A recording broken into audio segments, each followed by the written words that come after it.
Good morning students. मैं Sita Soni, department of zoology, GHS government PG college Sujangarh Churu.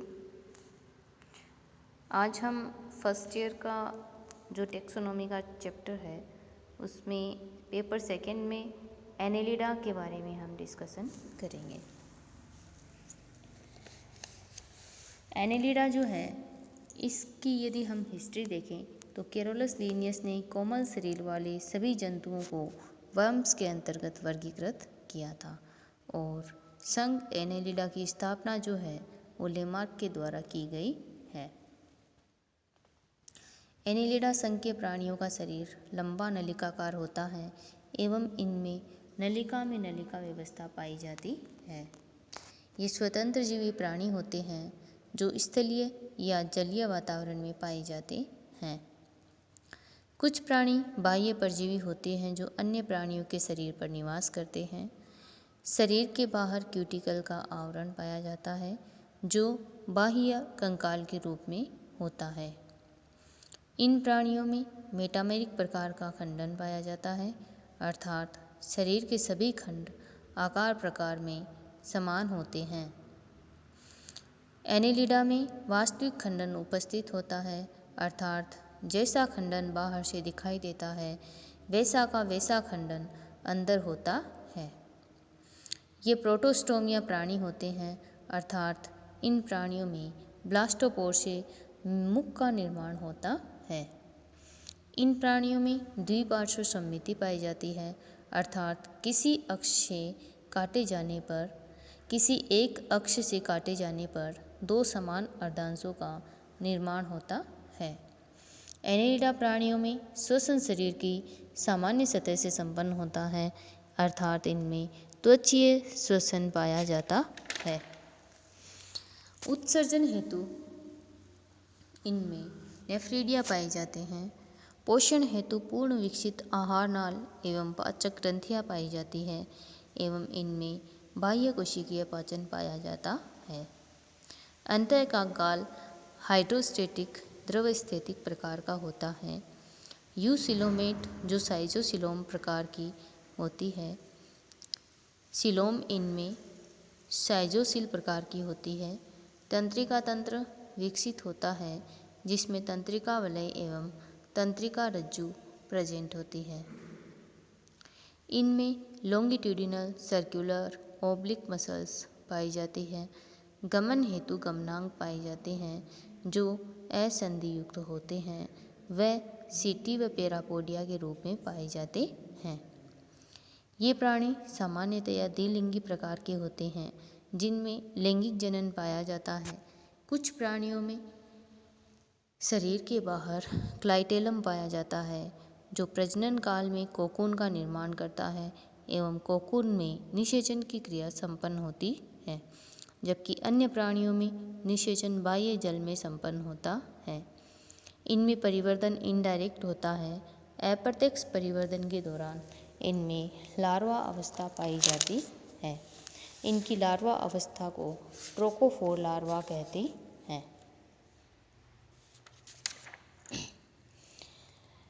Annelida का जो वर्गीकरण है वो सीटी की उपस्थिति या अनुपस्थिति के आधार पर किया गया है और इनको 4 वर्गों में बांटा गया है। पहला वर्ग है पोलिकीटा। इस संघ के अधिकांश सदस्य समुद्री व कुछ अलवणजलीय होते हैं।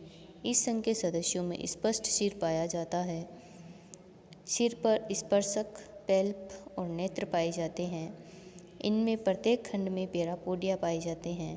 पेरापोडिया पर अनेक सीटी पाई जाती है। पेरापोडिया व सीटी गमन में सहायक होते हैं। इसमें सीटी की संख्या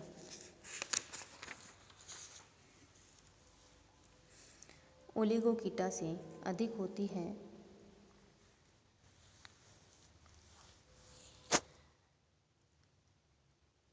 इसमें क्लाइटेलम नहीं पाया जाता है। इस वर्ग के सदस्य एकलिंगी होते हैं।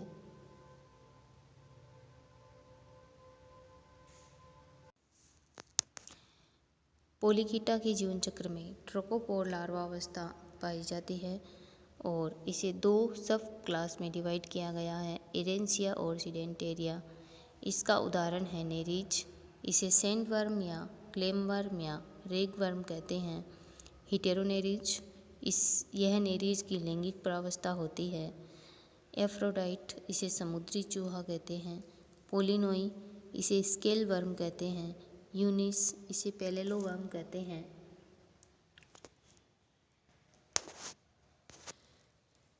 कीटोप्टेरस, इसे पेडल वर्म कहते हैं। एरेनिकोला, इसे लगवर्म कहते हैं।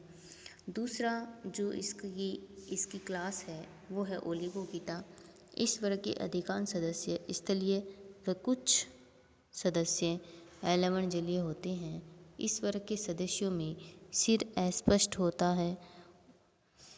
पैरापोडिया अनुपस्थित होते हैं। सीटी पाई जाती है। गमन सीटी पेशियों व दर्वस्थितिक दाब की सहायता से होता है। क्लाइटेलम पाई जाती है। इस वर्ग के सभी जंतु द्विलिंगी होते हैं या उभयलिंगी होते हैं। क्लाइटेलम द्वारा कोकून का निर्माण होता है व निषेचन कोकून में होता है। इसमें प्रत्यक्ष परिवर्तन पाया जाता है। इसका उदाहरण है पेरेटुमा पोस्तुमा, इसे भारतीय केंचुआ कहते हैं। ल्यूम्ब्रिकस, इसे यूरोपियन केंचुआ कहते हैं।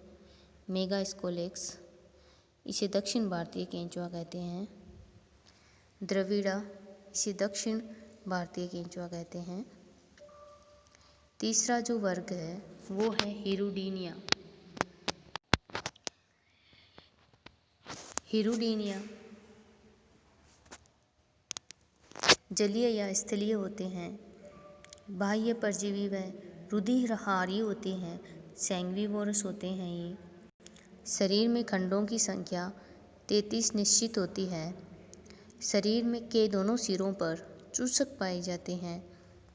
हिरुडीनिया में सीटी व पैरापोडिया नहीं पाए जाते। गमन चूसक व पेशियों की सहायता से होता है। इनकी देह गुहा में बोट्राइडल ऊतक भरा होता है। बोट्राइडल ऊतक का पाया जाना हिरुडीनिया की विशेषता होती है। इस ऊतक का उद्भव मीजोडर्म के द्वारा होता है। इसमें हीमोसिलोमिक तंत्र पाया जाता है, अर्थात ये ऐसी सिलोम पाई जाती है इनमें जिसमें कि रक्त भरा रहता है। यह जंतु उभयलिंगी होते हैं। इसमें एक नर जनन छिद्र व एक मादा जनन छिद्र पाया जाता है। इसमें अंतःनिषेचन पाया जाता है। परिवर्धन प्रत्यक्ष होता है क्योंकि लार्वा नहीं पाया जाता। इसका उदाहरण है हिरुडिनेरिया। हिरुडिनेरिया अलवणीय जलीय जंतु है जिसे भारतीय मवेशी जोंक भी कहते हैं। इसके शरीर में 33 खंड पाए जाते हैं जिसमें हीमोसिलोमिक तंत्र प्रेजेंट होता है। पोंटोप्टेला, इसे स्केट शकर कहते हैं।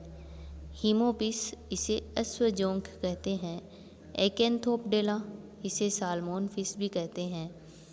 चौथा और लास्ट इसका एनेलिडा का जो क्लास है वो है आर्की एनेलिडा।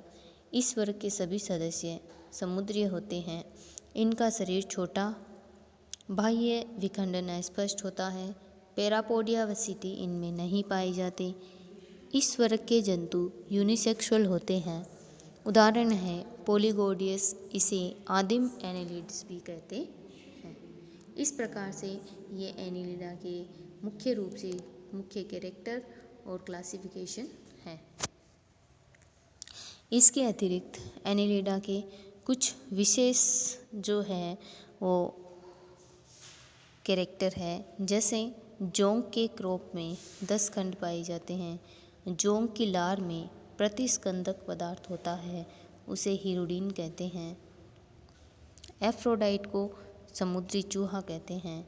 जोंक की देह गुहा में बोट्राइडल ऊतक भरा होता है। तो ये एनेलिडा से संबंधित कुछ छोटे छोटे यहाँ पर क्वेश्चन बनते हैं जो कि आपके एग्ज़ाम की दृष्टि से बहुत ही इम्पोर्टेंट है। ब्लैडर वर्म अवस्था फीताकृमि की जीवन चक्र में पाई जाती है, ये भी इम्पोर्टेंट क्वेश्चन है। और संघ एनेलिडा में जो गमनांग है उचूसक, पैरापोडिया, सीटी इत्यादि पाए जाते हैं। ओके स्टूडेंट, नेक्स्ट जो है वो आर्थ्रोपोडा को हम नेक्स्ट वीडियो के अंदर शेयर करेंगे। Thank you, have a nice day.